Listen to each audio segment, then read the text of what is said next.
ओम कृष्णाय वासुदेवाय हरे परमात्मने प्रणता क्लेशनाशाय गोविंदाय नमो नमः। जो जन्म और मृत्यु से मुक्त हैं, जो परमानंद से भरे हुए हैं, जिनका मन हमेशा स्थिर और शांत रहता है, जो हमेशा नवीन प्रतीत होते हैं, जो इस जगत के कारक हैं, जो देवताओं की सेना के रक्षक हैं और जो तीनों लोकों के बीच सेतु हैं, उन भगवान विष्णु के समक्ष बारंबार मेरा प्रणाम है। नमस्कार दोस्तों, भजन भक्ति चैनल में आपका स्वागत है। ओम नमो भगवते वासुदेवाय नमः।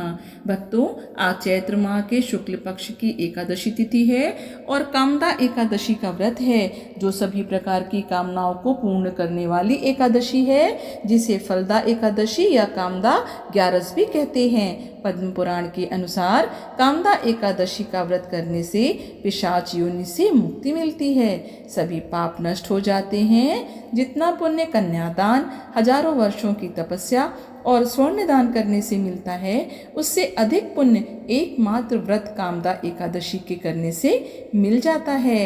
ब्रह्म हत्या जैसे महापाप भी मिट जाते हैं। स्वयं श्री कृष्ण भगवान ने अर्जुन को बताते हुए कहा था कि जो स्त्री पुरुष एकादशी के दिन कामदा एकादशी व्रत कथा का श्रवण कर लेते हैं, तो उन्हें एकादशी व्रत करने का आधा फल तुरंत ही प्राप्त हो जाता है।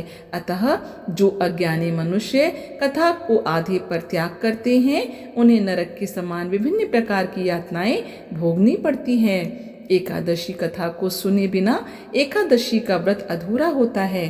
तो प्रिय भक्तों, कथा को पूरा सुनिएगा। इस व्रत के प्रभाव से 100 वाजपेय यज्ञ जितना फल मिलता है। तो चलिए सुनते हैं कामदा एकादशी की संपूर्ण दुर्लभ और पौराणिक व्रत कथा। भगवान श्री कृष्ण के प्रिय मित्र अर्जुन ने कृष्ण जी से कहा, हे कमल नयन, मैं आपको कोटि कोटि प्रणाम करता हूँ। हे जगदीश्वर, मैं आपसे प्रार्थना करता हूँ कि आप कृपा करके चैत्र माह के शुक्ल पक्ष की एकादशी की कथा का वर्णन सुनाइए। इस एकादशी का क्या नाम है, इस व्रत को पहले किसने किया और इसको करने से किस फल की प्राप्ति होती है। कृष्ण भगवान ने कहा, हे अर्जुन, एक बार यही प्रश्न राजा दिलीप ने गुरु वशिष्ठ से किया था। वह वृत्तांत मैं तुम्हें सुनाता हूँ। राजा दिलीप ने गुरु वशिष्ठ से पूछा, हे गुरुदेव, चैत्र पक्ष की एकादशी का क्या नाम है, उसमें किस देवता की पूजा की जाती है तथा उसका क्या विधान है, कृपा करके बताइए। मुनि वशिष्ठ ने कहा, हे राजन, चैत्र पक्ष के शुक्ल पक्ष की एकादशी का नाम कामदा एकादशी है। यह समस्त पापों को नष्ट करने वाली है। जिस प्रकार अग्नि काष्ठ को जलाकर राख कर देती है, उसी प्रकार कामदा एकादशी का विधिवत व्रत करने से समस्त पापों का नाश हो जाता है और तेजस्वी पुत्र की प्राप्ति होती है और अंततः उसे स्वर्ग की भी प्राप्ति होती है। अब मैं इस एकादशी का महात्म्य और कथा सुनाता हूँ, ध्यान पूर्वक सुनो। प्राचीन काल में भोगीपुर नाम का एक नगर था। वहाँ पर अनेक ऐश्वर्यों से युक्त पुंडरीक नाम का एक राजा राज्य करता था। भोगीपुर नगर में अनेक अप्सरा, किन्नर तथा गंधर्व वास करते थे। उनमें से एक जगह ललिता और ललित नाम के 2 स्त्री पुरुष अत्यंत वैभवशाली घर में निवास करते थे। उन दोनों में अत्यंत स्नेह था, यहाँ तक कि अलग अलग हो जाने पर दोनों व्याकुल हो जाते थे। एक समय पुंडरीक की सभा में अन्य गंधर्वों सहित ललित भी गान कर रहा था। गाते गाते उसको अपने प्रिय ललिता का ध्यान आ गया और उसका स्वर भंग होने के कारण गाने का स्वरूप बिगड़ गया। ललित के मन में भाव जानकर कारकोट नामक नाग ने पद भंग होने का कारण राजा से कह दिया। तब पुंडरीक ने क्रोधपूर्वक कहा कि तू मेरे सामने गाता हुआ अपनी स्त्री का स्मरण कर रहा है, अतः तू कच्चा मांस और मनुष्यों को खाने वाला राक्षस बनकर अपने किए कर्म का फल भोग। पुंडरीक के श्राप से ललित उसी क्षण महाकाय विशाल राक्षस हो गया। उसका मुख अत्यंत भयंकर, नेत्र सूर्य चंद्रमा की तरह प्रदीप्त तथा मुख से अग्नि निकलने लगी। उसकी नाक पर्वत की कंदरा के समान विशाल हो गई और गर्दन पर्वत के समान लगने लगी। सिर के बाल पर्वतों पर खड़े वृक्षों के समान लगने लगे तथा भुजाएं अत्यंत लंबी हो गईं। कुल मिलाकर उसका शरीर 8 योजन के विस्तार में हो गया। इस प्रकार राक्षस होकर वह अनेक प्रकार के दुख भोगने लगा। जब उसकी प्रियतमा ललिता को यह वृत्तांत मालूम हुआ तो उसे अत्यंत खेद हुआ और वह अपने पति के उद्धार का यत्न सोचने लगी। वह राक्षस अनेक प्रकार के घोर दुख सहता हुआ घने वनों में रहने लगा। उसकी स्त्री उसके पीछे पीछे जाती और विलाप करती रहती। एक बार ललिता अपने पति के पीछे घूमती घूमती विंध्याचल पर्वत पर पहुंच गई, जहां पर श्रृंगी ऋषि का आश्रम था। ललिता शीघ्र ही श्रृंगी ऋषि के आश्रम में गई और वहां जाकर विनीत भाव से प्रार्थना करने लगी। उसे देखकर श्रृंगी ऋषि बोले कि हे सुभगे, तुम कौन हो और यहाँ किस लिए आई हो? ललिता बोली कि हे मुनि, मेरा नाम ललिता है। मेरा पति राजा पुंडरीक के श्राप से विशालकाय राक्षस हो गया है। इसका मुझको बहुत दुख है। उसके उद्धार का कोई उपाय बताइए। ऋषि श्रृंगी बोले, हे गंधर्व कन्या, अब चैत्र शुक्ल एकादशी आने वाली है, जिसका नाम कामदा एकादशी है। इस व्रत को करने से मनुष्य के सब कार्य सिद्ध होते हैं।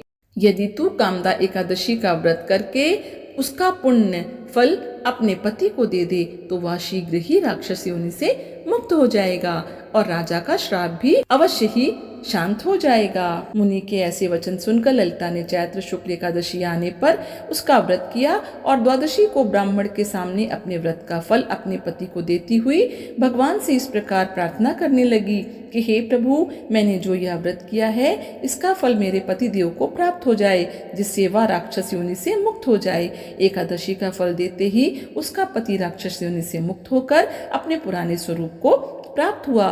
फिर अनेक सुंदर वस्त्र आभूषणों से युक्त होकर ललिता के साथ विहार करने लगा। उसके पश्चात वे दोनों विमान में बैठकर स्वर्गलोक चले गए।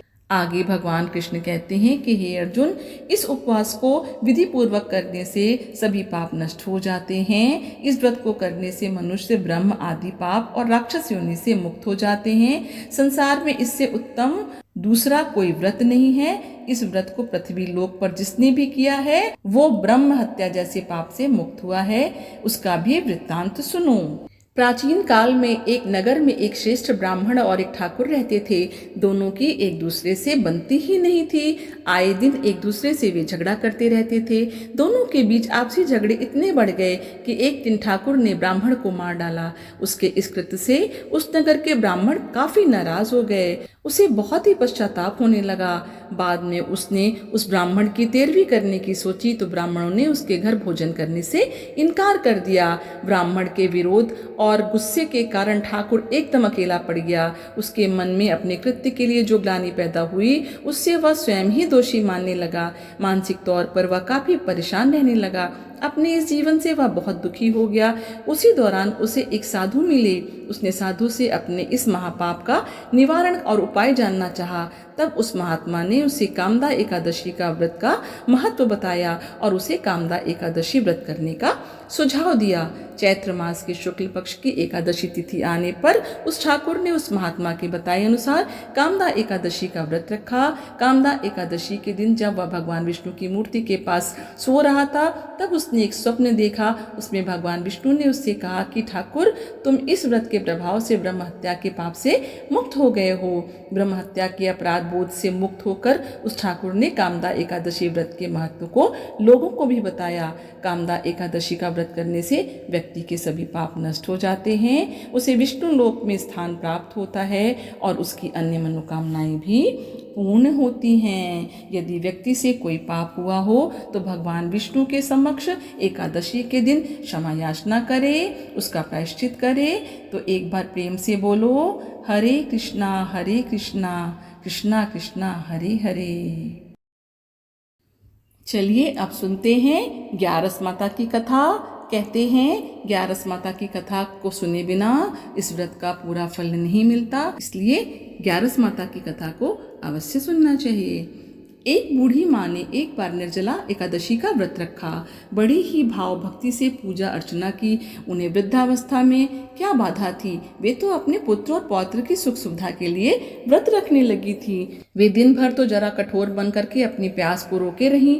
दिन में पूजा पाठ किया, कथा सुनी और पंडित जी को मिट्टी के पात्र में भरकर पानी और ऋतुफल दान में दिया। दोना भर भर कर बूरा वितरण किया। उन्हें गर्मी के कारण बहुत ही बेचैनी हो रही थी। इसी कारण से बड़ी देर तक पानी में वो पड़ी रहीं और पानी के कुल्ला करती रहीं, मुंह धोती रहीं। तब कहीं थोड़ा बहुत धैर्य बंध पाया। धूप तो तेज पड़ ही रही थी, इसी कारण बार बार उनका मुंह सूख रहा था। बूढ़ी अम्मा बहुत बेचैन हो रही थी। एक बुढ़ापा और दूसरे ये भयंकर गर्मी। वृद्धावस्था की स्थिति तो कुछ दूसरी प्रकार की ही होती है। जैसे तैसे रो धो के दिन कट पाया। अब पहाड़ सी रात सामने थी, उसका कटना बहुत ही कठिन दिखाई दे रहा था। खटिया पर पड़े पड़े शांति ही नहीं मिल रही थी। वे बार बार करवट बदल रही थी। अनेक बार वे बाहर जाती और भीतर आती। उन्हें घर के अंदर शांति नहीं थी। वे पड़ी पड़ी एकादशी माता का स्मरण करती रहीं। वे कहती रहीं कि हे माता जी, आप मेरी लाज रखिएगा, आप ही मुझे शक्ति दीजिएगा जिससे मैं भली भांति आपका व्रत पूरा कर सकूं और ये पहाड़ सी रात शांतिपूर्वक व्यतीत हो जाए। प्यास के कारण बूढ़ी माँ की बेचैनी तो बढ़ी रही थी। उन्होंने धैर्य रखने का बहुत प्रयास किया, किंतु सहनशीलता की सीमा टूट गई और वे घबराकर एकदम चिल्ला पड़ी। बोली कि बचाओ बचाओ। अम्मा का चिल्लाना सुनकर परिवार भर के नर नारी, बच्चे और पड़ोसी इकट्ठे होकर बूढ़ी अम्मा की खटिया के पास पहुंच गए। सब ने पूछा कि अम्मा जी, आपको क्या हो गया, आप क्यों चिल्ला पड़ी, आप इस वृद्धावस्था में ये कठिन व्रत क्यों कर रही हैं? अम्मा जी, शक्ति से ही भक्ति होती है। थोड़ी ही देर में फिर वो बोली कि अरे, हमारे तो प्राण ही निकले जा रहे हैं, मेरी छाती में ठंडे पानी डालो, उस पर घड़ा रख दीजिए। दादी की छाती पर ठंडे पानी का पात्र रख दिया। तब कहीं उन्हें थोड़ा बहुत आराम मिला और थोड़ी देर के लिए उन्होंने अपनी आंखें बंद कर ली। एकादशी माता ने सोचा कि ये बूढ़ी अम्मा है तो बहुत कठोर, जरा जाकर उनकी परीक्षा लेना चाहिए। वे आधी रात को मुर्गा बनकर टेर लगाने लगी। मुर्गा की आवाज सुनकर दादी जल्दी से उठी और बाहर जाकर आसमान की ओर देखा, किंतु आसमान में कहीं भी उन्हें प्रातःकालीन तारा नहीं दिखाई दिया। वे सोचने लगी कि ये मुर्गा क्यों और कैसे बोल गया। उन्हें प्यास तो बढ़ ही रही थी। थोड़ा बहुत उनका मन भी विचलित होने लगा था, किंतु अंत में उन्होंने दृढ़ निश्चय किया कि अब मैं व्रत को पूरा करके ही छोड़ूंगी, चाहे भले ही मेरे प्राण क्यों न निकल जाएं। ये सोचकर फिर वे खटिया पर शिथिल होकर लेट गईं। थोड़ी ही देर में एकादशी माता ने उनकी फिर से परीक्षा लेनी चाहिए। एक छोटी सी बालिका एक गिलास में शरबत लेकर उनके सिरहाने खड़ी हो गई और जोर जोर से बोली कि दादी जी, सवेरा हो गया है, आप हाथ मुंह धोकर शरबत पी लीजिएगा। पहले तो शरबत का गिलास देखकर उनका मन ललचाने लगा, किंतु अचानक व्रत का ध्यान हो आया और उन्होंने सोचा कि मैं किसी भी प्रकार से अभी शरबत नहीं पी सकती हूँ, और वे शांतिपूर्वक अपनी खटिया पर लेट गई। थोड़ी देर ही में उन्हें ऐसा लगा कि जैसे किसी ने उन्हें पानी वाले कुएं में धक्का दे दिया हो। वे बड़ी देर तक उस कुएं में हाथ पांव चलाती रहीं, किंतु उन्होंने अपने मुंह में पानी की एक बूंद भी नहीं जाने दी। वे दृढ़ता पूर्वक अपना व्रत पालती रहीं। थोड़ी ही देर में न जाने कहां से आग जलने लगी, जिससे भारी गर्मी बढ़ने लगी। प्यास के कारण प्राण निकलने लगे, किंतु बूढ़ी अम्मा का कुछ भी नहीं बिगड़ पाया। वे जहां की तहां मुस्कुराती हुई सी बैठी रहीं। थोड़ी ही देर में बाहर प्रकाश दिखाई देने लगा। ऐसा लगा कि जैसे सवेरा हो गया हो। बूढ़ी अम्मा ने जब बाहर निकलकर देखा तो वो समझ गई कि अभी सवेरा होने में 3 से 4 घंटे की देरी है। यह जानकर वे शांतिपूर्वक इधर उधर घूमने फिरने लगी। एकादशी माता ये बात अच्छी तरह से समझ गई कि ये बूढ़ी अम्मा किसी भी प्रकार से अपने व्रत से नहीं टल सकती। वे उनके सत्य व्रत को अच्छी तरह से समझ गई। सवेरा होते ही बूढ़ी माँ ने स्नान किया, भगवान का पूजन पाठ किया, एकादशी माता की कथा सुनी, ब्राह्मणों को दक्षिणा देकर भोजन कराया। तब कहीं उन्होंने जल ग्रहण किया। कन्याओं को भोजन कराने के बाद अम्मा ने भोजन किया। उस श्रेष्ठ व्रत के प्रताप से बूढ़ी अम्मा की आयु में वृद्धि हो गई। उनका घर परिवार हरा भरा हो गया। घर में अब उनके कोई भी अभाव नहीं रहा। वे हर तरह से सुख साधनों से संपन्न हो गई। नाती नातिनों से उनका घर भर गया और वे उसी दिन से 12 महीने की एकादशी का व्रत करने लगी। एकादशी माता के व्रत के प्रभाव से इस संसार में हर प्रकार के सुख भोग कर अंत में वे बैकुंठ धाम को चली गईं। ऐसा है तुरंत फल देने वाला एकादशी माता का व्रत, और कलयुग में यह व्रत अधिक प्रभावपूर्ण हो जाता है। तो बोलिए 11 मैया की जय।